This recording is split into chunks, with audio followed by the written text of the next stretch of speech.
Hello everyone, ಎಲ್ಲರಿಗೂ ನಮಸ್ಕಾರ. ನಾನು ನಿಮ್ಮ ಭರತ್. UPSC CAPF ಅಲ್ಲಿ ಆಲ್ ಇಂಡಿಯಾ ರ್ಯಾಂಕ್ 208 ತಗೊಂಡಿದ್ದೀನಿ. ಹಾಗೆ ಹಲವಾರು ಸೆಂಟ್ರಲ್ ಗವರ್ಮೆಂಟ್ ಎಕ್ಸಾಮ್ಸ್ಗಳಲ್ಲಿ ವೇರಿಯಸ್ ಲೆವೆಲ್ಸ್ ಅಲ್ಲಿ ಕ್ಲಿಯರ್ ಮಾಡಿದ್ದೀನಿ. ಸೊ ಇದು ನನ್ನ ಒಂದು ಚಿಕ್ಕ ಪ್ರಯತ್ನ ಅಂತಾನೆ ಹೇಳ್ಬೋದು. ಹಲವಾರು ಜನ ಹಲವಾರು ಬಾರಿ ನನ್ನ ಸ್ಟೂಡೆಂಟ್ಸ್ ಕೇಳ್ತಾನೆ ಇದ್ರು, ಸರ್ ನಿಮ್ಮದೇ ಒಂದು ಚಾನಲ್ ಅನ್ನ ಕ್ರಿಯೇಟ್ ಮಾಡಿ ಸರ್ ಯೂಟ್ಯೂಬ್ ಅಲ್ಲಿ ಅಂತ.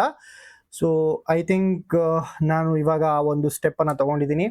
ಸೊ ಈ ಒಂದು channel will be exclusively for question paper decoding, ಆಯ್ತಾ. ಸೊ ಇವಾಗ ಏನು KA ಎಕ್ಸಾಮ್ಸ್ಗಳೆಲ್ಲ ನೋಟಿಫಿಕೇಶನ್ ಆಗ್ತಾ ಇರುತ್ತೆ, ಅದಕ್ಕೆಲ್ಲ ಬಹಳ ಮುಖ್ಯವಾದಂಥದ್ದು PYQs.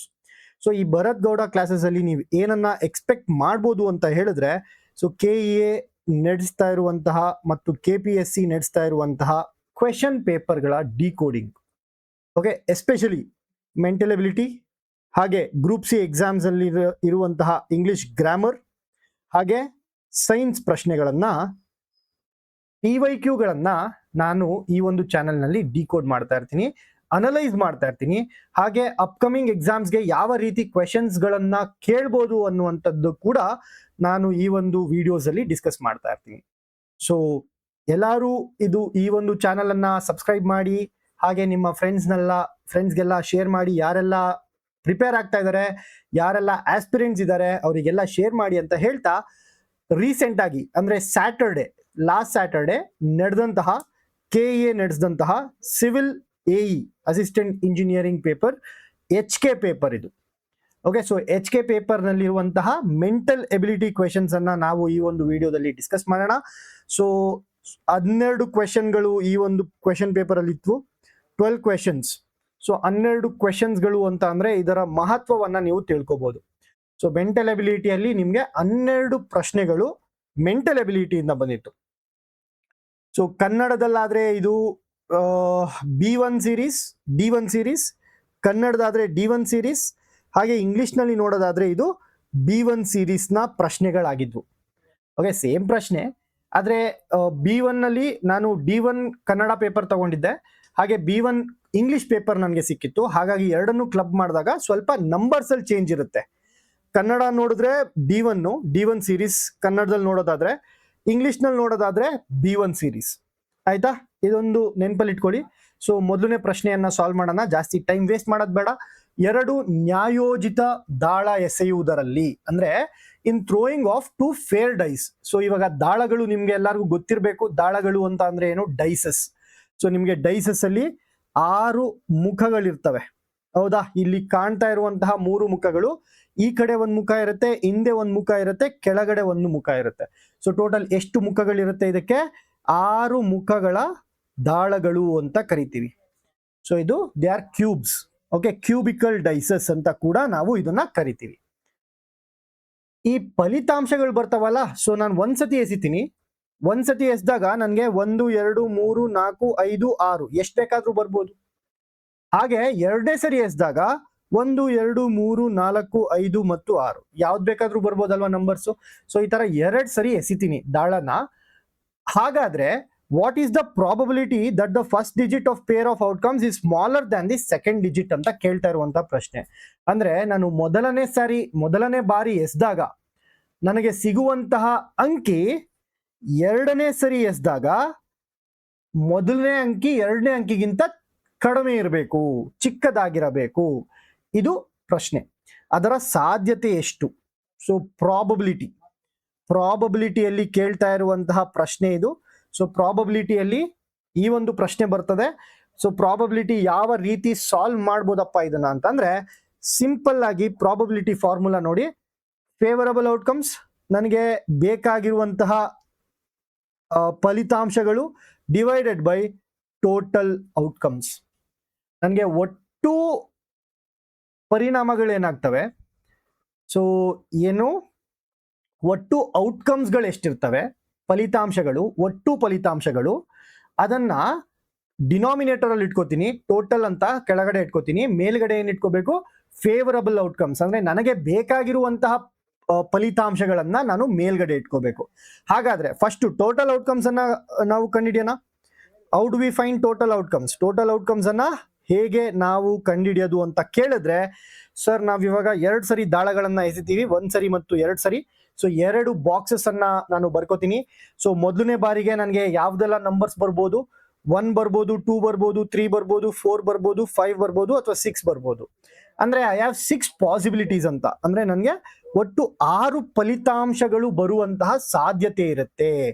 ಹಾಗೆ ಎರಡನೇ ದಾಳದಲ್ಲಿ 2ನೇ ಸರಿ ಎಣಿಸಿದಾಗೂ ಕೂಡ ನನಗೆ 1 ಬರ್ಬೋದು, 2 ಬರ್ಬೋದು, 3 ಬರ್ಬೋದು, 4 ಬರ್ಬೋದು, 5 ಬರ್ಬೋದು, ಹಾಗೆ 6 ಕೂಡ ಬರ್ಬೋದು. ಇದರಲ್ಲೂ ಕೂಡ ನನಗೆ 6 ಸಾಧ್ಯತೆಗಳಿದಾವೆ. ಹಾಗಾದ್ರೆ ನನಗೆ ಬರುವಂತಹ ಟೋಟಲ್ ಔಟ್ಕಮ್ಸ್ ಅಂದ್ರೆ ಒಟ್ಟು ಫಲಿತಾಂಶಗಳನ್ನ ಬೇಕಂದ್ರೆ 6 ಇಂಟು 6 ಮಾಡ್ಕೋತೀನಿ, 36 ಆಗುತ್ತೆ. ಸೊ ಟೋಟಲ್ ಔಟ್ಕಮ್ಸ್ ಎಷ್ಟು? 36. ನನಗೆ ಬೇಕಾಗಿರುವಂತಹ ಫಲಿತಾಂಶ ಏನು? ಫೇವರಬಲ್ ಔಟ್ಕಮ್ಸ್ ಅಂತ ಕರಿತೀನಿ ನಾನು. ಈ ಫೇವರಬಲ್ ಔಟ್ಕಮ್ಸ್ ಅಂತ ಹೇಳಿದ್ರೆ 2 ಸತಿ ದಾಳಗಳನ್ನ ಉರುಳಿಸಿದಾಗ ಮೊದಲನೆಯ ಸಂಖ್ಯೆ 2ನೇ ಸಂಖ್ಯೆಗಿಂತ ಚಿಕ್ಕದಾಗಿರಬೇಕು ಅಂತ ಹೇಳ್ತಿದ್ದಾರೆ. ಅಂದ್ರೆ ಇದರಲ್ಲಿ ನಮಗೆ ಡಿಫ್ರೆಂಟ್ ಔಟ್ಕಮ್ಸ್ ಬರ್ತವೆ. ಫಸ್ಟ್ ಮೊದಲನೇ ಸರಿ ಎಸ್ದಾಗ ನನಗೆ 1 ಬಂತು ಅನ್ಕೊಳ್ಳೋಣ. ಮೊದಲನೇ ಸರಿ ದಾಳ ಎಸ್ದಾಗ ನನಗೆ 1 ಬಂತು ಫಲಿತಾಂಶ. ಸೊ 1 ನಂಬರ್ ಬಂತು. ಸೊ 1ಕ್ಕಿಂತ ಎಲ್ಲಾನು ಜಾಸ್ತಿ ಅಲ್ವಾ? 2 ಜಾಸ್ತಿ, 3 ಜಾಸ್ತಿ, 4 ಜಾಸ್ತಿ, 5 ಜಾಸ್ತಿ, ಹಾಗೆ 6 ಕೂಡ ಜಾಸ್ತಿ. ಸೊ ಮೊದಲನೇ ದಾಳದಲ್ಲಿ ನಾನು ಒಂದು ಔಟ್ಕಮ್ ಅನ್ನ ಫಿಕ್ಸ್ ಮಾಡ್ತಾ ಇದ್ದೀನಿ. ಅಂದ್ರೆ 1 ಔಟ್ಕಮ್ ಬರುತ್ತೆ. ಯಾವ ಔಟ್ಕಮ್ಮು? 1 ನಂಬರ್. 2ನೇ ದಾಳದಲ್ಲಿ ನನಗೆ 2 ಬೇಕಾದ್ರೂ ಬರ್ಬೋದು, 3 ಬೇಕಾದ್ರೂ ಬರ್ಬೋದು, 4 ಬೇಕಾದ್ರೂ ಬರ್ಬೋದು, 5 ಬೇಕಾದ್ರೂ ಬರ್ಬೋದು, 6 ಕೂಡ ಬರ್ಬೋದು. ಹಾಗಾದ್ರೆ ಐ ಹ್ಯಾವ್ 5 ಡಿಫ್ರೆಂಟ್ ಪಾಸಿಬಿಲಿಟೀಸ್ ಅಂತ. 5 ಸಾಧ್ಯತೆಗಳಿದ್ದಾವೆ. ಯಾವ್ದೆಲ್ಲ? 1, 2, 3, 4, 5. 5 ಪಾಸಿಬಿಲಿಟೀಸ್ ಇದಾವೆ. ಇಂಟು ಮಾಡಿದಾಗ ನನಗೆ ಟೋಟಲ್ 5 ಔಟ್ಕಮ್ಗಳು ಬರ್ತವೆ. ಫೇವರಬಲ್ಸ್ ಇದರಲ್ಲಿ 5 ಫೇವರಬಲ್ ಔಟ್ಕಮ್ಸ್ ಬರುತ್ತೆ. 2ನೇ ಕೇಸ್ನಲ್ಲಿ ಇದೇ ರೀತಿ 2 ದಾಳಗಳನ್ನ ಬರ್ಕೊಂತೀನಿ. ಇಲ್ಲಿ 2 ಅಂತ ಫಿಕ್ಸ್ ಮಾಡ್ತೀನಿ. ನನ್ಗೆ ಇವಾಗ 2 ಬರ್ತಿದೆ ಮೊದಲನೇ ದಾಳದಲ್ಲಿ, ಸೆಕೆಂಡ್ ನಂಬರ್ ಬರ್ತಿದೆ. ಹಾಗಾದ್ರೆ 2ಕ್ಕಿಂತ ಯಾವ್ದೆಲ್ಲ ಜಾಸ್ತಿ? 3 ಜಾಸ್ತಿ, 4 ಜಾಸ್ತಿ, 5 ಜಾಸ್ತಿ, 6 ಜಾಸ್ತಿ. ಅಂದ್ರೆ 2ನೇ ದಾಳದಲ್ಲಿ ನನಗೆ 3 ಬರ್ಬೋದು, 4 ಬರ್ಬೋದು, 5 ಬರ್ಬೋದು, 6 ಬರ್ಬೋದು. ಹಾಗಾದ್ರೆ ಇಲ್ಲಿ ನನಗೆ 1 ಸಾಧ್ಯತೆ ಇದೆ, 2 ಬರೋದು. ಇಂಟು ಇದರಲ್ಲಿ ಎಷ್ಟು ಸಾಧ್ಯತೆಗಳನ್ನ ಬರ್ದಿದ್ದೀನಿ ನಾನು? 4 ಸಾಧ್ಯತೆಗಳು. ಅಂದ್ರೆ 4 ಔಟ್ಕಮ್ಸ್ಗಳು ಸಾಧ್ಯತೆ ಇದಾವೆ. ಫೇವರಬಲ್ ಔಟ್ಕಮ್ಸ್ ಬಗ್ಗೆ ಮಾತಾಡ್ತಾ ಇದ್ದೀನಿ. ಹಾಗೆ 3ನೇ ಕೇಸಲ್ಲಿ ಏನಾಗುತ್ತೆ? ಫಸ್ಟ್ ನಂಬರ್ನ 3 ಅಂತ ಫಿಕ್ಸ್ ಮಾಡಿ. 3 ಅಂದ್ರೆ ಒಂದೇ ನಂಬರು. 3 ಅನ್ನುವಂಥದ್ದು ಒಂದೇ ನಂಬರು, 1 ಸಾಧ್ಯತೆ. ಇಲ್ಲಿ 3 ಬಂತು ಅಂದ್ರೆ ನನಗೆ ಇಲ್ಲಿ 4 ಬರ್ಬೋದು, 5 ಬರ್ಬೋದು, 6 ಬರ್ಬೋದು. ಹಾಗಾದ್ರೆ ಇಲ್ಲಿ ನನಗೆ 3 ಔಟ್ಕಮ್ಗಳು ಫೇವರಬಲ್ ಆಗಿರ್ತವೆ, ನನ್ನ ಫೇವರ್ ಅಲ್ಲಿ ಇರ್ತದೆ. ಸೊ ಇದು 3 ಔಟ್ಕಮ್ಗಳು ಅಂತ ಬರುತ್ತೆ. ಹಾಗೆ 4ನೇ ಪಾಸಿಬಿಲಿಟಿ ಏನಪ್ಪಾ ಅಂತಂದ್ರೆ, ತಿರ್ಗಾ 2 ಡೈಸ್ ಗಳನ್ನ ಬರ್ಕಂತೀನಿ. ಇಲ್ಲಿ 4 ಫಿಕ್ಸ್ ಮಾಡ್ತೀನಿ. ಇಲ್ಲಿ 4 ಅಂತ ಫಿಕ್ಸ್ ಮಾಡಿದ್ರೆ 4ಕ್ಕಿಂತ ಜಾಸ್ತಿ ಇರೋ ನಂಬರ್ಗಳು 5 ಅಥವಾ 6. ಹಾಗಾದ್ರೆ ಇಲ್ಲಿ ನನಗೆ ಬರೀ 2 ಪಾಸಿಬಿಲಿಟೀಸ್, ಇಲ್ಲಿರುವಂತದ್ದು ಒಂದೇ ನಂಬರು. ಟೋಟಲ್ ಎಷ್ಟು ಪಾಸಿಬಿಲಿಟೀಸ್? ಇಲ್ಲಿ 2 ಔಟ್ಕಮ್ಗಳು. 5ನೇ ಔಟ್ಕಮ್ ಏನಪ್ಪಾ ಅಂತಂದ್ರೆ, ಇದೇ ರೀತಿ 2 ಡೈಸ್ ಗಳನ್ನ ತಗೋತೀನಿ. ಇಲ್ಲಿ 5ನೇ ನಂಬರ್ನ ಫಿಕ್ಸ್ ಮಾಡ್ತೀನಿ. 5ಕ್ಕಿಂತ ಜಾಸ್ತಿ ಇರೋ ನಂಬರ್ ಒಂದೇ, 6 ಅಂತ. ಇಲ್ಲೊಂದು ನಂಬರ್ ಇದೆ, ಇಲ್ಲೊಂದು ನಂಬರ್ ಇದೆ. 1 ಇಂಟು 1 ಔಟ್ಕಮ್ಗಳು. ಹಾಗಾದ್ರೆ ನನಗೆ ಫೇವರಬಲ್ ಔಟ್ಕಮ್ಸ್, ನನಗೆ ಬೇಕಾಗಿರುವಂತಹ ಔಟ್ಕಮ್ಸ್ಗಳು ಎಷ್ಟು ಇದರಲ್ಲಿ? ಇದೆಲ್ಲ 5 plus 4 plus 3 plus 2 plus 1.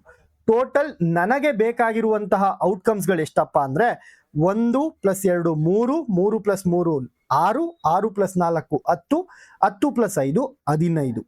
So total number of favourable outcomes ಎಷ್ಟು? 15. ಟೋಟಲ್ ಔಟ್ಕಮ್ಸ್ ಎಷ್ಟು? 36. ಪ್ರಾಬಬಿಲಿಟಿ ಬೇಕು ಅಂತಂದ್ರೆ favourable outcomes divided by total outcomes, 15/36. So option 2 15/36 is your right answer. ಇದರಲ್ಲಿ ಕ್ವೆಶನ್ ಅಲ್ಲಿ ಆಪ್ಷನ್ಸ್ ಅಲ್ಲಿ 15/36 ಅಂತ ಇದೆ. ಸೊ ಇಲ್ಲಿಗೆ ನಿಲ್ಸ್ಬೋದು ನಾವು 15/36 ಅಂತ. ಒಂದು ವೇಳೆ ಇದನ್ನ ಇನ್ನೊಂಚೂರು ಸಿಂಪ್ಲಿಫೈ ಮಾಡಿ ಅಂತಂದ್ರೆ 3 5ಲಿ 3 12s 36 ಅಂತಾನು ಬರೀಬಹುದು. 5/12 ಅಂತ ಅಂದ್ರೂ ಕರೆಕ್ಟ್ ಆನ್ಸರೇ ಆಗಿರುತ್ತೆ. So 3 5s 15, 3 12s 36. ಸೊ 5/12 ಅಂದ್ರೂ ಕರೆಕ್ಟೇ, 15/36 ಅಂದ್ರೂ ಕೂಡ ಕರೆಕ್ಟ್. ಸೊ ಇದಕ್ಕೆ ಆನ್ಸರ್ ಏನು? ಆಪ್ಷನ್ 2 15/36 ನಿಮ್ಮ ಸರಿಯಾದ ಉತ್ತರ. ಓಕೆ, ಸೊ ಮುಂದಿನ ಪ್ರಶ್ನೆಯನ್ನು ನೋಡೋಣ. ಮುಂದಿನ ಪ್ರಶ್ನೆ, find the greatest number of 4 digits which is exactly divisible by 26 ಅಂತ ಕೊಟ್ಟಿದ್ದಾರೆ. ಅಂದ್ರೆ 26ರಿಂದ ನಿಖರವಾಗಿ ಭಾಗವಾಗುವ ಅತ್ಯಂತ ದೊಡ್ಡದಾದ 4 ಅಂಕಿಗಳನ್ನು ಗುರುತಿಸಿ ಅಂತ ಕೇಳಿದ್ದಾರೆ. ಸೊ ಇದನ್ನ ಯಾವ ತರ ಸಾಲ್ವ್ ಮಾಡೋದಪ್ಪ ಅಂತಂದ್ರೆ, ಪ್ಯೂರ್ಲಿ ಅಕಾಡೆಮಿಕಲ್ ಅಪ್ರೋಚ್ ಅಂತ ತಗೊಂಡ್ರೆ ಅತ್ಯಂತ ದೊಡ್ಡದಾದ 4 ಅಂಕಿಗಳು ಯಾವುದು? 9999. ಹೌದಾ? 9999 ಅತ್ಯಂತ ದೊಡ್ಡದಾದ ಸಂಖ್ಯೆ, ಹೌದಲ್ವಾ? ಸೊ ಇಲ್ಲಿ ಅತ್ಯಂತ ದೊಡ್ಡದಾದ ಸಂಖ್ಯೆಯನ್ನ ಗುರುತಿಸಿ ಅಂದಾಗ ನಾನು 26ರಿಂದ 9999 ಡಿವೈಡ್ ಮಾಡ್ತೀನಿ. ಅವಾಗ ನನ್ಗೆ ಎಷ್ಟು ಬರುತ್ತೆ? 26 3ಲಿ 78 ಬರುತ್ತೆ. 1 ಮಿಕ್ತು, ಇಲ್ಲಿ 2 ಮಿಕ್ತು. ಇಲ್ಲಿ 9 ಕೆಳಗಡೆ ಇಳಿಸ್ಕೊಂತೀನಿ. 26 8 26 8 208 ಆಗುತ್ತೆ. ಇಲ್ಲಿ ನನಗೆ 9 - 8 1 1 - 0 1. ಈ 119 ನಾನು ಇಲ್ಲಿಗೆ ತಗೊಂಡ್ಬರ್ತೀನಿ. 26 × 4 ಎಷ್ಟಪ್ಪ ಅಂತಂದ್ರೆ 104 ಆಗತ್ತೆ. ಹಾಗಿದ್ರೆ ನನಗೆ 15 ರಿಮೈಂಡರ್ ಉಳಿಯುತ್ತೆ. ಇವಾಗ ನಾನು ಅತ್ಯಂತ ದೊಡ್ಡದಾದ ಅಂಕಿಯನ್ನ ಯಾವ್ದು ತಗೊಂಡಿದ್ದೆ? 9999 ತಗೊಂಡಿದ್ದೆ. 15 ರಿಮೈಂಡರ್ ಉಳಿತು. ಇವೆರಡನ್ನು ಮೈನಸ್ ಮಾಡಿದಾಗ ನನಗೆ ಏನ್ ಆನ್ಸರ್ ಬರುತ್ತಲ್ವಾ? 4 8 9 9 9984 ನನ್ನ ಸರಿಯಾದ ಉತ್ತರ ಆಗತ್ತೆ. ಆಪ್ಷನ್ 3. ಸರ್ ಇದೆಲ್ಲ ನಮ್ಗೆ ಗೊತ್ತಿಲ್ಲ ಸರ್, ಇದೆಲ್ಲ ನಾನು ಓದಿರ್ಲಿಲ್ಲ ಎಕ್ಸಾಮ್ಗೆ, ಇವಾಗ ಎಕ್ಸಾಮ್ ಅಲ್ಲಿ ಇದು ಬಂದ್ಬಿಟ್ಟಿದೆ, ಹೇಗೆ ಸರ್ ಸಾಲ್ವ್ ಮಾಡೋದು ಅಂತ ಅಂದ್ರೆ ನೋಡಿ, ವೆರಿ ಸಿಂಪಲ್. ಆಪ್ಷನ್ ನೋಡಿ, ಫಸ್ಟ್ ಆಪ್ಷನ್ ಏನಿದೆ? 9982. 9982 ತಗೊಳ್ಳಿ, 26ರಿಂದ ಭಾಗ ಮಾಡಿ. 26 3ಲಿ 78, 26 3s 78. ಸೊ ಇಲ್ಲಿ ನಿಮ್ಗೆ ಎಷ್ಟು ಉಳಿಯುತ್ತೆ? 1 2 21 ಉಳಿಯುತ್ತೆ, ಹೌದಾ? 26 8s 208 10 ಉಳಿತಪ್ಪ. ಇವಾಗ ಇನ್ನೊಂದು ನಂಬರ್ ಅನ್ನ ಕೆಳಗಡೆ ಇಳಿಸ್ಕೊಬೇಕು. 102 ಬಂತು. 26 104 ಅಂತ ಗೊತ್ತು, ಅಂದ್ರೆ 26 4s 104 ಆಗುತ್ತೆ. ಇಲ್ಲಿ ಎಷ್ಟು ಕಡಿಮೆ ಇದೆ? 2 ಕಡಿಮೆ ಇದೆ, 2 ಅಂಕಿಗಳು ಕಡಿಮೆ ಇದೆ. ಅದೇ ನಾನೇನಾದ್ರೂ ಇಲ್ಲಿ 4 ಅಂತ ಬರ್ದಿದ್ರೆ ಇಲ್ಲೂ 4 ಆಗಿರೋದು ಕರೆಕ್ಟ್ ಆಗಿ ಭಾಗ ಆಗ್ಬಿಡೋದು. ಸೊ 9984 ಅನ್ನುವಂಥದ್ದು ನಿಮ್ಮ ಸರಿಯಾದ ಉತ್ತರ ಆಗತ್ತೆ. ಯಾವ್ದಾದ್ರು ಒಂದು ಆಪ್ಷನ್ ಅನ್ನ ತಗೊಳ್ಳಿ, ಅದಕ್ಕೆ ಎಷ್ಟು ಕಡಿಮೆ ಇದೆ ಈ ನಂಬರು? 9982 ಎಷ್ಟು ಕಡಿಮೆ ಇತ್ತು? 2 ಕಡಿಮೆ ಇತ್ತು. ಆ 9982ಕ್ಕೆ ಎಷ್ಟನ್ನ ಆಡ್ ಮಾಡಬೇಕು? 2 ಆಡ್ ಮಾಡಬೇಕು. ಸೊ 9984 ಬರುತ್ತೆ. ಸಿಂಪಲ್. ಈ ಒಂದು ಮೆಥಡು ಸಿಂಪಲ್ಲೇ, ತುಂಬಾ ಸರಳವಾಗಿದೆ ಈ ಒಂದು ಮೆಥಡು. ಅಕಸ್ಮಾತ್ ಇದೆಲ್ಲ ನಿಮ್ಗೆ ಏನಾದ್ರು ನೆನಪಾಗ್ಲಿಲ್ಲ ಅಂದ್ರೆ ಎಕ್ಸಾಮ್ ಹಾಲಲ್ಲಿ, exam is all about common sense. ನಾನು ಯಾವಾಗ್ಲೂ ಹೇಳ್ತಾ ಇರ್ತೀನಿ, ಮೆಂಟಲ್ ಎಬಿಲಿಟಿ ಅನ್ನುವಂಥದ್ದು ಫಿಕ್ಸ್ ಆಗ್ಬೇಡಿ, ನಾನು ಇದೇ ಮೆಥಡಲ್ಲಿ ಮಾಡಬೇಕು ಅದೇ ಮೆಥಡಲ್ಲಿ ಮಾಡಬೇಕು ಅಂತ. ಯಾವ್ದಾದ್ರು ಮೆಥಡ್ ಮಾಡಿ, ನಿಮ್ಗೆ ಆನ್ಸರ್ ಬರ್ಬೇಕಷ್ಟೇ. ಸೊ ಕಾಮನ್ ಸೆನ್ಸ್ ಮೆಥಡ್ ಏನ್ ಹೇಳುತ್ತೆ? ಆಪ್ಷನ್ ಅನ್ನ ಸಬ್ಸ್ಟಿಟ್ಯೂಟ್ ಮಾಡಿ ಅಂತ. ಬೇಸಿಕಲಿ ಆಪ್ಷನ್ ಅನ್ನ, ನಾನು ಕರೆಕ್ಟ್ ಆನ್ಸರ್ ಯಾವ್ದಾದ್ರು ನನ್ನ ಆಪ್ಷನ್ ಅಲ್ಲೇ ಇರ್ಬೇಕಲ್ವಾ? ಸೊ ಆಪ್ಷನ್ ನ ಸಬ್ಸ್ಟಿಟ್ಯೂಟ್ ಮಾಡಿದ್ರು ಕೂಡ ನನಗೆ ಸರಿಯಾದ ಉತ್ತರನೇ ಬರುತ್ತೆ ಅಂತ ಹೇಳ್ತಾ ಇದ್ದೀನಿ. ಮುಂದಿನ ಪ್ರಶ್ನೆ ನೋಡೋಣ. The pie chart given below shows the percentage distribution. ಇನ್ನೊಂದು ನಾನು ನಿಮ್ಗೆ ಏನು ಹೇಳ್ಬೇಕಂತ ಅಂದ್ರೆ, ಇದರಲ್ಲಿ ಈ ಏನ್ ಡೇಟಾ ಇಂಟರ್ಪ್ರಿಟೇಷನ್ ಕ್ವೆಶನ್ಸ್ ಕೊಡ್ತಾರೆ, ಇದರಲ್ಲಿ ಯಾವಾಗ್ಲೂ ಅಷ್ಟೇ ಟೈಮ್ ಅನ್ನ ವೇಸ್ಟ್ ಮಾಡಬೇಡಿ, ಆಯ್ತಾ? ಪಟ ಪಟ ಅಂತ ಓದ್ಬೇಕು. The pie chart given below shows the percentage distribution of production of bags. ಇದೆಲ್ಲ ಏನಪ್ಪಾ? ಪರ್ಸೆಂಟೇಜ್ಗಳು. ಯಾವ್ದನ್ನ? ಯಾವ ಪರ್ಸೆಂಟೇಜು? ಬ್ಯಾಗ್ ಪ್ರೊಡಕ್ಷನ್ದು. ಸೊ ಬ್ಯಾಗ್ ಪ್ರೊಡಕ್ಷನ್ ಮಾಡ್ತಿದ್ದಾರೆ ABCD ಮತ್ತು E ಅಂತ, ABCD ಮತ್ತು E ಅನ್ನುವಂತಹ ಕಂಪನಿಗಳು. ಹಾಗೆ ಈ 5 ಕಂಪನಿಗಳು ಏನೇನೆಲ್ಲ ಮಾಡುತ್ತೆ? ಬ್ಯಾಕ್ ಪ್ಯಾಕ್ ಅನ್ನು ಮಾಡುತ್ತೆ, ಡಫಲ್ ಬ್ಯಾಗ್ ಅನ್ನು ಮಾಡುತ್ತೆ. ಸೊ ಡಫಲ್ ಬ್ಯಾಗ್ ಮತ್ತು ಬ್ಯಾಕ್ ಪ್ಯಾಕ್ 2 ರೀತಿಯಾದಂತಹ ಬ್ಯಾಗ್ ಗಳನ್ನು ಮಾಡ್ತಾರೆ. ಯಾರ್ಯಾರು? ABCD ಮತ್ತು E. ಸೊ 5 ಜನರು, 5 ಕಂಪನಿಗಳು ಡಫಲ್ ಬ್ಯಾಗ್ ಅನ್ನು ಮಾಡ್ತಾರೆ, ಬ್ಯಾಕ್ ಪ್ಯಾಕ್ ಗಳನ್ನು ಮಾಡ್ತಾರೆ. ಹಾಗಾದ್ರೆ ಡಫಲ್ ಬ್ಯಾಗು ಮಾಡ್ತಾ ಇದ್ದಾರೆ, ಬ್ಯಾಕ್ ಪ್ಯಾಕು ಮಾಡ್ತಾ ಇದ್ದಾರೆ. ಎಷ್ಟೆಷ್ಟು ಪರ್ಸೆಂಟೇಜ್ ಮಾಡ್ತಾ ಇದ್ದಾರೆ, ಎಷ್ಟೆಷ್ಟು ರೇಷಿಯೋದಲ್ಲಿ ಮಾಡ್ತಾ ಇದ್ದಾರೆ ಅನ್ನುವಂತಹ ಪೈ ಚಾರ್ಟ್ ಮತ್ತು ಟೇಬಲ್ ಅನ್ನ ಕೊಟ್ಟಿದ್ದಾರೆ, ಆಯ್ತಾ? ಸೊ ಇಲ್ಲಿ ಟೋಟಲ್ ಬ್ಯಾಗ್ಸ್ ಪ್ರೊಡ್ಯೂಸ್ 1000 ಅಂತೆ. ಟೋಟಲ್ ಆಗಿ ಬ್ಯಾಗು 1000. ಈ 1000 ಬ್ಯಾಗ್ ಅಲ್ಲಿ 25% ಇ ಮಾಡಿದ್ರೆ, so 25% of what? 25% of 1000. So 25% of 1000 ಅಂದ್ರೆ ಹೆಂಗ್ ಬರೆಯೋದು? 25/100. ಸೊ 25% ಅಂದ್ರೆ ಡಿವೈಡೆಡ್ ಬೈ 100 ಅಂತ ಬರ್ಕೊಂತೀನಿ. ಆಫ್ ಅಂದ್ರೆ ಮೆಂಟಲ್ ಎಬಿಲಿಟಿಯಲ್ಲಿ ಇಂಟು 1000 ಅಂದ್ರೆ 1000. 2 ಕ್ಯಾನ್ಸಲ್ ಆಗುತ್ತೆ. 250 ಬ್ಯಾಗ್ಗಳು ಯಾರು ಪ್ರೊಡ್ಯೂಸ್ ಮಾಡ್ತಾ ಇರ್ತಾರೆ? ಈ ಕಂಪನಿ ಪ್ರೊಡ್ಯೂಸ್ ಮಾಡ್ತಾ ಇರುತ್ತೆ. ಹಾಗಾದ್ರೆ ಡಿ ಕಂಪನಿ ಎಷ್ಟು ಮಾಡ್ತಾ ಇರುತ್ತೆ ಸರ್ ಅಂತಂದ್ರೆ 350 ಬ್ಯಾಗ್ಗಳನ್ನ ಡಿ ಕಂಪನಿ ಮಾಡ್ತಾ ಇರುತ್ತೆ. ಸೊ ಈ company 250 bag, D company 350 bag. ಹೇಗ್ ಸರ್ ಅಂದ್ರೆ 35% ಆಫ್ 1000 ಬ್ಯಾಗ್ಸ್. ಪರ್ಸೆಂಟೇಜ್ ನ ಡಿವೈಡೆಡ್ ಬೈ 100 ಅಂತ ಬರ್ಕೊಂತೀನಿ. ಆಫ್ ಅಂದ್ರೆ multiplication into 1000. 2 cancel. 35 into 10 350 bags ಅನ್ನ ಡಿ ಮಾಡ್ತಾ ಇರುತ್ತೆ. 250 ಬ್ಯಾಗ್ಗಳನ್ನ ಇ ಮಾಡ್ತಾ ಇರುತ್ತೆ. ಸರ್ ಯಾಕೆ ಸರ್ ಬರೀ ಡಿ ಮತ್ತೆ ಇ ಮಾಡಿದ್ರಿ ಅಂದ್ರೆ, ಕ್ವೆಶನ್ ನೋಡಿ, how many bags duffel bags var produce by company D and E together. ನನಗೆ ಬೇಕಾಗಿರೋದು ಡಫಲ್ ಬ್ಯಾಗ್ಸ್ ಆಫ್ ಡಿ ಮತ್ತು ಇದು. ಡಿ ಎಷ್ಟು ಪ್ರೊಡ್ಯೂಸ್ ಮಾಡ್ತಾ ಇರ್ತಾರೆ, ಇ ಎಷ್ಟು ಪ್ರೊಡ್ಯೂಸ್ ಮಾಡ್ತಾ ಇರ್ತಾರೆ. ನಿಮ್ಗೆ ಎ 200, ಬಿ 50, 150 ಇವೆಲ್ಲ ನಾಟ್ ನೆಸೆಸರಿ, ಆಯ್ತಾ? ಡಿ ಮತ್ತೆ ಇ ನ ಕಾನ್ಸಂಟ್ರೇಟ್ ಮಾಡ್ಬೇಕು ನಾನು. ಸೊ ಇ ಎಷ್ಟು ಮಾಡ್ತಿದೆ? 250 ಮಾಡ್ತಿದೆ. ಇ ಎಷ್ಟು ಮಾಡ್ತಿದೆ? 350 ಮಾಡ್ತಿದೆ. ಹಾಗಾದ್ರೆ ಡಫಲ್ ಬ್ಯಾಗ್ ಮತ್ತು ಬ್ಯಾಕ್ ಪ್ಯಾಕ್ ಗಳ ರೇಷಿಯೋವನ್ನ ಎಷ್ಟಂತ ಕೊಟ್ಟಿದ್ದಾರೆ? ಡಿದು 12:13 ಅಂತ ಕೊಟ್ಟಿದ್ದಾರೆ. ಸೊ ರೇಷಿಯೋ, ಅನುಪಾತದಲ್ಲಿ ಬರುವಂತಹ ಪ್ರಶ್ನೆ ಇದು. ಅನುಪಾತ ಮತ್ತೆ ಪರ್ಸೆಂಟೇಜ್ ಎರಡನ್ನು ಕಂಬೈನ್ ಮಾಡಿ ಡೇಟಾ ಇಂಟರ್ಪ್ರಿಟೇಷನ್ ಅಲ್ಲಿ ಕೊಟ್ಟಿರುವಂತಹ ಪ್ರಶ್ನೆ. ಸೊ ರೇಷಿಯೋದಲ್ಲಿದ್ದಾಗ ಡಿದು 12:13 ಅಂತ ಕೊಟ್ಟಿದ್ದಾರೆ. ಯಾವ್ದು? ಡಫಲ್ ಬ್ಯಾಗ್ದು ಮತ್ತೆ ಬ್ಯಾಕ್ ಪ್ಯಾಕ್ದು. ಇವೆರಡನ್ನು ಕೂಡಿಸಿದಾಗ ನನ್ಗೆ ಬರುವಂತದ್ದು 25 ಬ್ಯಾಗ್ಗಳು. ಹೌದಲ್ವಾ? 25 ಬ್ಯಾಗ್ಗಳು. ಅದರಲ್ಲಿ ಡಫಲ್ ಬ್ಯಾಗಿನ ಕೊಡುಗೆ 12. ಸೊ 12/25 ಇಂಟು ಟೋಟಲ್ ಬ್ಯಾಗ್ಸ್ ಎಷ್ಟು ಪ್ರೊಡ್ಯೂಸ್ ಮಾಡಿದೆ ಡಿ?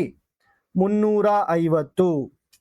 ಸೊ 350 ಇಂಟು 12 ಮಾಡಿ 25ರಲ್ಲಿ ಡಿವೈಡ್ ಮಾಡಿದಾಗ ನನಗೆ ಆನ್ಸರ್ ಎಷ್ಟು ಬರುತ್ತೆ? ಆನ್ಸರ್ ನನಗೆ 25 1 25, 25 1 25, 10 ಮಿಕ್ತು 4, 12 ಇಂಟು 14 ಮಾಡಿದ್ರೆ 168 ಬ್ಯಾಗ್ಗಳು ಬರ್ತವೆ. ಸೊ 168 ಬ್ಯಾಗ್ಗಳು ಡಿ ಪ್ರೊಡ್ಯೂಸ್ ಮಾಡಿದೆ ಡಫಲ್ ಬ್ಯಾಗ್ಗಳನ್ನ. ಹಾಗಾದ್ರೆ ಇ ಎಷ್ಟು ಪ್ರೊಡ್ಯೂಸ್ ಮಾಡಿದೆ ಅಂತ ಕೇಳಿದಾಗ ಇನ ಅನುಪಾತ 13:17. ಇವೆರಡನ್ನು ಒಟ್ಟು ಮಾಡಿದ್ರೆ, ಕೂಡ್ಸಿದ್ರೆ 30 ಬರುತ್ತೆ.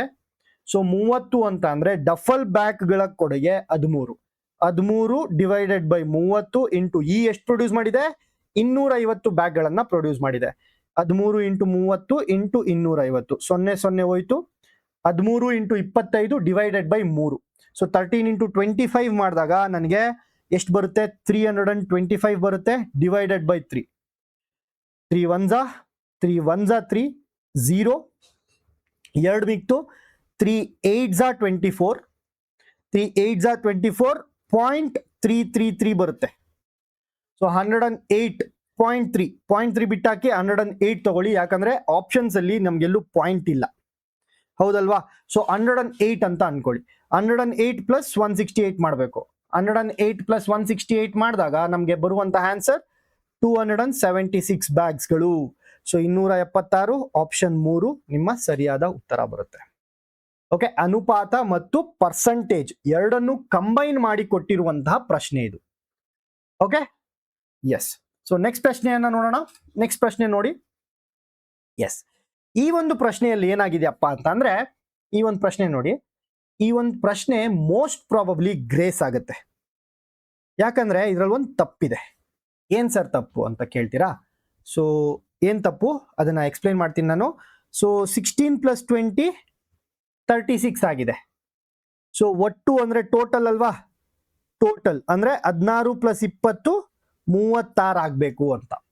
ಹಾಗಾದ್ರೆ y + 58 = 88. ಇಲ್ಲಿ 88 ಆಗ್ಬೇಕಂದ್ರೆ y ನ ಜಾಗದಲ್ಲಿ ಏನಿರ್ಬೇಕು? 30 ಇರ್ಬೇಕಲ್ವಾ? So y should be 30. XYZ ಕೇಳಿದ್ದಾರೆ. XYZ ಎರಡು ಆಪ್ಷನ್ ಎಲಿಮಿನೇಟ್ ಆಯ್ತು. ಒಂದು 30, ಇಲ್ಲಿ 30 y. ಇದು x, ಇದು z. ಇದು x, ಇದು z, ಇದು y.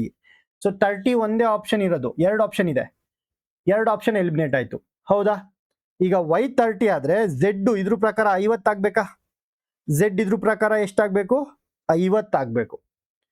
36 ಪ್ಲಸ್ ಎಷ್ಟನ್ನ ಮಾಡಿದ್ರೆ 50 ಆಗತ್ತೆ? z x 14 ಆಗಿರ್ಬೇಕು. 14 ಪ್ಲಸ್ 36 50 ಆಗತ್ತೆ. ಸೊ ಈ ತರ ನೋಡಿದ್ರೆ ಆಪ್ಷನ್ 3 ಸರಿಯಾದ ಉತ್ತರ. ಆದರೆ ಒಂದು ವೇಳೆ ನಾನೇನಾದ್ರೂ ಇದನ್ನ ತಗೊಂಡ್ರೆ, ಯಾವ್ದನ್ನ, ಈ ಒಟ್ಟುವನ್ನ ತಗೊಂಡ್ರೆ, ಟೋಟಲ್, ಇದು ಟೋಟಲ್ ಅಂತ ತಗೊಂಡ್ರೆ 16 ಪ್ಲಸ್ ಯಾವ್ದನ್ನ ಮಾಡಿದಾಗ 30 ಬರುತ್ತೆ? ಈಗ ನೋಡಿ, ಇದು 20 ಪ್ಲಸ್ 36 56 ಆಗ್ಬೇಕು, ಬಟ್ ಇಲ್ಲಿ 58 ಕೊಟ್ಬಿಟ್ಟಿದ್ದಾರೆ. ಇದೇ ಮಿಸ್ಟೇಕು. ಓಕೆ, ಸೊ ಇಲ್ಲಿ 14 ಬರುತ್ತೆ, ಇಲ್ಲಿ 20 ಪ್ಲಸ್ 36 ಮಾಡಿದ್ರೆ 56 ಬರಬೇಕು, ಬಟ್ 58 ಕೊಟ್ಬಿಟ್ಟಿದ್ದಾರೆ ಕ್ವೆಶನ್ ಅಲ್ಲಿ. ಆವಾಗ ಇಲ್ಲಿ 50 ಆಗುತ್ತಲ್ವಾ, ಝೆಡ್ ಅನ್ನ ನಾವು 50 ಅಂತ ಅನ್ಕೊಂತೀವಲ್ವಾ, ಝೆಡ್ 50 ಆದ್ರೆ, ಯಾಕಂದ್ರೆ ಝೆಡ್ 50ನೇ ಎರಡರಲ್ಲೂ ಇರೋದು, ಎರಡು ಆಪ್ಷನ್ ಅಲ್ಲೂ ಝೆಡ್ 50ನೇ ಇರೋದು. 36 ಪ್ಲಸ್ 50 88 ಆಗ್ತಿದೆ. ಅಂದ್ರೆ 36 ಪ್ಲಸ್ 50 86 ಆಗ್ಬೇಕು, ಪ್ಲಸ್ 2 ಆಯ್ತು. 20 ಪ್ಲಸ್ 36 56 ಆಯ್ತು, ಪ್ಲಸ್ 2 ಆಯ್ತು. ಇದಕ್ಕೆ ಈ ಆನ್ಸರ್ ಬರ್ಬೇಕಂದ್ರೆ ಅದರ ಪ್ರಕಾರ ಎಕ್ಸ್ ಏನಾಗಬೇಕು? 12 ಆಗಬೇಕು. 16 ಪ್ಲಸ್ 12 28, 28 ಪ್ಲಸ್ 2 30 ಆಗುತ್ತೆ ಅವಾಗ ವೈ. ಅರ್ಥ ಆಯ್ತಾ? ಸೊ 12 ಕರೆಕ್ಟು, 14 ಕರೆಕ್ಟ್ ಆಗುತ್ತೆ. ಈ ಕಡೆದ್ ನೋಡಿದ್ರೆ 12 ಕರೆಕ್ಟ್ ಆಗುತ್ತೆ, ಈ ಕಡೆದ್ ನೋಡಿದಾಗ 14 ಕರೆಕ್ಟ್ ಆಗುತ್ತೆ. So your answer should be 2 ಅಥವಾ 4, 2 ಸರಿ ಅಥವಾ 3 ಸರಿ. ಎರಡನೇ ಆಪ್ಷನ್ ಸರಿ ಅಥವಾ ಮೂರನೇ ಆಪ್ಷನ್ ಕರೆಕ್ಟೇ, ಬಟ್ ಮೋಸ್ಟ್ ಪ್ರಾಬಬ್ಲಿ ಗ್ರೇಸ್ ಅಂತ ಕೊಡ್ತಾರೆ, ಅಥವಾ ಎರಡೂ ಆನ್ಸರ್ಗಳು ಕರೆಕ್ಟ್ ಅಂತ ಕೊಡ್ತಾರೆ. ಆಯ್ತಾ? ಇದು ಒಂದನ್ನ ನೋಡ್ಕೊಳ್ಳಿ ನೀವು. ನೆಕ್ಸ್ಟ್ ಪ್ರಶ್ನೆ ನೋಡೋಣ. ಕೆಳಗೆ ನೀಡಲಾಗಿರುವ ವೆನ್ ಚಿತ್ರದಲ್ಲಿ ಮಹಿಳೆಯರು, ಕವಿಗಳು ಮತ್ತು ರಾಜಕಾರಣಿಗಳ ಸಂಬಂಧವನ್ನು ಅತ್ಯುತ್ತಮವಾಗಿ ಪ್ರತಿನಿಧಿಸುವ ಆಯ್ಕೆಯನ್ನು ಆರಿಸಿರಿ ಅಂತ ಕೇಳಿದ್ದಾರೆ. ಅಂದ್ರೆ ವೆನ್ ಡಯಾಗ್ರಾಮ್ ಕೇಳ್ತಾ ಇದ್ದಾರೆ. Again very easy question. So when diagram ಅನ್ನ ಮಾಡಬೇಕು. ಸೊ ವೆನ್ ಚಿತ್ರವನ್ನ ಬರಿಬೇಕಿದ್ರಲ್ಲಿ ಯಾರ್ಯಾರನ್ನ ರೆಪ್ರೆಸೆಂಟ್ ಮಾಡ್ತಿದೆ? ವಿಮೆನ್ ಅನ್ನ, ಅಂದ್ರೆ ಹೆಂಗಸರನ್ನ, ಹಾಗೆ ಕವಿಗಳು, ಮಹಿಳೆಯರು, ಕವಿಗಳು ಅಂದ್ರೆ ಪೊಯೆಟ್ಸ್, ಹಾಗೆ ರಾಜಕಾರಣಿಗಳು ಅಂದ್ರೆ ಪೊಲಿಟಿಷಿಯನ್ಸ್. ಇದನ್ನ ಯಾವ ತರ ರೆಪ್ರೆಸೆಂಟ್ ಮಾಡ್ತೀವಪ್ಪ ಅಂತ ಅಂದ್ರೆ, ಈಗ ಒಂದು ಪೊಲಿಟಿಷಿಯನ್ಸ್ ಗಳನ್ನ ತಗೊಳ್ಳಿ. ಪೊಲಿಟಿಷಿಯನ್ಸ್ ಅಲ್ಲಿ ಕೆಲವರು ಪುರುಷರು ಇರ್ತಾರೆ, ಕೆಲವರು ಮಹಿಳೆಯರು ಇರ್ತಾರೆ. ಹೌದಾ? ಸೊ ಕೆಲವರು ಪೊಲಿಟಿಷಿಯನ್ಸ್ ಅಲ್ಲಿ ಮಹಿಳೆಯರು ಇರ್ತಾರೆ, ಹಾಗೆ ಪುರುಷರು ಇರ್ತಾರೆ. ಆರ್ ಮಹಿಳೆಯರು ಅಂತ ತಗೊಂಡಾಗ ಇದನ್ನ ಮಹಿಳೆಯರು ಅಂತ ತಗೊಳ್ಳಿ, ವಿಮೆನ್ ಅಂತ ತಗೊಳ್ಳಿ. ಮಹಿಳೆಯರಲ್ಲಿ ಕೆಲವೊಂದು ಮಹಿಳೆಯರು ಪೊಯೆಟ್ಸ್ ಆಗಿರ್ತಾರ, ಕವಿಗಳಾಗಿರ್ತಾರ, ಹೌದಲ್ವಾ? ಕೆಲವೊಂದು ಮಹಿಳೆಯರು ಪೊಯೆಟ್ಸು ಆಗಿರ್ತಾರೆ. ಫಾರ್ ಎಕ್ಸಾಂಪಲ್ ಬಾನು ಮುಷ್ತಾಕ್ ಅಲಿ ಅವರು, ಹೌದಾ? ಕವಿಗಳು, ಏನು ಬರೆಯೋರು, ರೈಟರ್ ಶಿ ಇಸ್. ಇನ್ ಕೆಲವು ಪೊಯೆಟ್ಸು ಹುಡುಗರು ಆಗಿರ್ತಾರೆ. ಸೊ ಇಲ್ಲಿರುವಂತವರೆಲ್ಲ ಯಾರು? ಗಂಡಸರು, ಪೊಯೆಟ್ಸ್ ಅಲ್ಲಿ ಇರುವಂತಹ ಗಂಡಸರು. ಬಟ್ ಈ ತರ ರೆಪ್ರೆಸೆಂಟ್ ಮಾಡ್ಬೋದು ನಾನು ವಿಮೆನ್ ಮತ್ತೆ ಪೊಯೆಟ್ಸ್ ನ. ಇದು ವಿಮೆನ್ ರೆಪ್ರೆಸೆಂಟ್ ಮಾಡುತ್ತೆ, ಇದು ಪೊಯೆಟ್ಸ್ ರೆಪ್ರೆಸೆಂಟ್ ಮಾಡುತ್ತೆ. ಹಾಗೆ ಪೊಲಿಟಿಷಿಯನ್ಸ್ ಅಂತ ನೋಡಿದ್ರೆ ಕೆಲವೊಂದು ಜನ ಪೊಲಿಟಿಷಿಯನ್ಸು ವಿಮೆನ್ ಆಗಿರ್ತಾರೆ, ಕೆಲವರು ಮೆನ್ನು ಆಗಿರ್ತಾರೆ, ಹೌದಲ್ವಾ? ಶೋಭಾ ಕರಂದ್ಲಾಜೆ ಅವರು ಇದ್ದಾರೆ, ಹಾಗೆ ನಿರ್ಮಲಾ ಸೀತಾರಾಮನ್ ಅವರು ಇದ್ದಾರೆ. ಇವರೆಲ್ಲ ಮಹಿಳೆಯರು, ಪೊಲಿಟಿಷಿಯನ್ಸ್ಗಳು, ರಾಜಕಾರಣಿಗಳು. ಹಾಗೆ ಪುರುಷರು ಇರ್ತಾರೆ ಪೊಲಿಟಿಷಿಯನ್ಸ್ ಅಲ್ಲಿ. ಸೊ ಇಲ್ಲಿರೋರೆಲ್ಲ ಪೊಲಿಟಿಷಿಯನ್ಸ್ ಪುರುಷರು, ಇಲ್ಲಿರೋರೆಲ್ಲ ಮಹಿಳೆಯರು. ಅದರಲ್ಲಿ ಕೆಲವೊಂದು ಮಹಿಳೆಯರು ಪೊಯೆಟ್ಸು ಆಗಿರ್ಬೋದು, ಪೊಲಿಟಿಷಿಯನ್ಸು ಆಗಿರ್ಬೋದು. ಇಲ್ಲಿರುವಂತವ್ರು ಯಾರೆಲ್ಲ?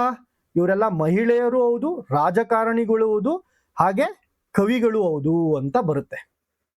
ಸೊ ಈ ವೆನ್ ಡಯಾಗ್ರಾಮ್ ಯಾವ ತರ ಬರುತ್ತೆ? ಆಪ್ಷನ್ 4 ಈ ಒಂದು ಡಯಾಗ್ರಾಮ್ ಸರಿ ಇರುತ್ತೆ ಈ ಒಂದು ಪ್ರಶ್ನೆಗೆ. ಸೊ ಮುಂದಿನ ಪ್ರಶ್ನೆಯನ್ನ ನೋಡೋಣ. ಅಗೇನ್ ಡೈರೆಕ್ಷನ್ ಪ್ರಾಬ್ಲಮ್, ತುಂಬಾ ಈಸಿ ಪ್ರಾಬ್ಲಮ್. ಸೊ ಒಬ್ಬ ಮನುಷ್ಯ ಈಶಾನ್ಯಕ್ಕೆ ಮುಖ ಮಾಡಿ ನಿಂತಿದ್ದಾನೆ, ಅಂದ್ರೆ ನಾರ್ತ್ ಈಸ್ಟ್ ಕಡೆ ಮುಖ ಮಾಡಿ ನಿಂತಿದ್ದಾನೆ. ಇಲ್ಲಿ 4 ಡೈರೆಕ್ಷನ್ ನೋಡಿದ್ರೆ ನಾರ್ತ್, ಸೌತ್, ಈಸ್ಟ್ ಮತ್ತು ವೆಸ್ಟ್ ಅಂತ. ಸೊ ಮೊದಲು ಆ ವ್ಯಕ್ತಿ ಯಾವ ಕಡೆ ನೋಡ್ತಿದ್ದಾನೆ? ನಾರ್ತ್ ಈಸ್ಟ್ ಕಡೆ ನೋಡ್ತಿದ್ದಾನೆ, ಈಶಾನ್ಯ ದಿಕ್ಕಿಗೆ ನೋಡ್ತಾ ಇದ್ದಾನೆ. ಹಾಗಾದ್ರೆ ಆತ 90 ಡಿಗ್ರಿ ಅಪ್ರದಕ್ಷಿಣೆ ಮಾಡ್ತಾನೆ. ಸೊ 90 ಡಿಗ್ರಿ ಅಪ್ರದಕ್ಷಿಣೆ ಅಂತ ಅಂದ್ರೆ ಆಂಟಿ ಕ್ಲಾಕ್ ವೈಸ್. ಏನ್ ಸರ್ ಇದು ಆಂಟಿ ಕ್ಲಾಕ್ ವೈಸ್ ಇದ್ರಲ್ಲೇ ಎಷ್ಟೊಂದು ಜನ ಕನ್ಫ್ಯೂಸ್ ಆಗ್ತಾ ಇರ್ತೀರಾ. ಸೊ ಒಂದು ಗಡಿಯಾರವನ್ನ ತಗೊಂಡಾಗ ಗಡಿಯಾರದ ಮುಳ್ಳುಗಳು ಯಾವ ರೀತಿ ತಿರುಗುತ್ತಲ್ವಾ, 12, 1, 2, 3, 4, 5, 6 ಅಂತ. ಸೊ ಗಡಿಯಾರದ ಮುಳ್ಳು ತಿರುಗುವ ಕಡೆ ತಿರುಗಿದ್ರೆ ಅದನ್ನ ಕ್ಲಾಕ್ ವೈಸ್ ಅಂತೀವಿ.